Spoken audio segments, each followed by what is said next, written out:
Hi friends, welcome to rainbow angel channel. இன்றைக்கி நம்ம meal maker gravy எப்படி செய்யுதுன்னு பார்க்க போகிறோம். அதுக்கு வெங்காயம், தக்காளி, பச்சை மிளகாலாம் அரைஞ்சி வச்சுக்கோங்க. கருவேப்பிலையும் உருவி எடுத்துக்கோங்க.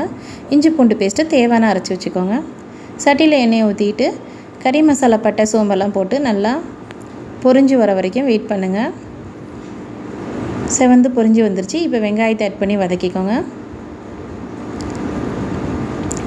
நல்லா செவந்து லைட்டாக வந்த பிறகு பச்சை மிளகாவும் கருவேப்பிலையும் ஆட் பண்ணிக்கோங்க.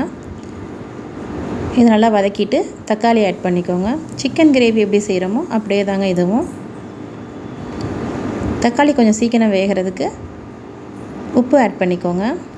இப்போ நல்லா வதங்கிருச்சு. 2 ஸ்பூன் இஞ்சி பூண்டு பேஸ்ட் சேர்த்துக்கிறேன்.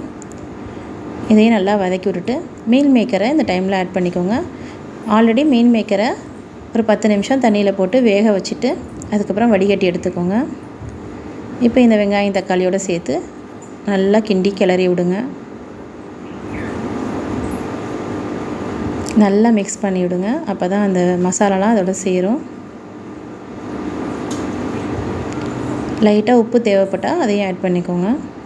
இப்போ மஞ்சத்தூள், சோம்புத்தூள், ஜீரகத்தூள்லாம் ஒரு சின்ன டேபிள் ஸ்பூன் அளவில் அரை ஸ்பூன் சேர்த்துக்கோங்க. இல்லைனா 1 ஸ்பூன் கூட சேர்த்துக்கலாம். பெரிய ஸ்பூனில் ஒரு அரை ஸ்பூன் கரம் மசாலா. கரம் மசாலா ரொம்ப முக்கியங்க, அதுதான் நல்லா டேஸ்ட்டாக கொடுக்கும். அதுக்கப்புறம் 2 ஸ்பூன் மிளகாத்தூள் சேர்த்துக்கோங்க. இதை நல்லா கிளறி விட்டுட்டே இருங்க. தேவைன்னா இப்படியே நீங்கள் தொக்காவையும் வச்சுக்கலாம், இல்லை கிரேவி மாதிரி வேணும்னா தேங்காய் அரைச்சி ஊற்றிக்கலாம். அவ்வளோதான், ரெடி ஆகிடுச்சு ஃப்ரெண்ட்ஸ். தேங்க்யூ, பாய்.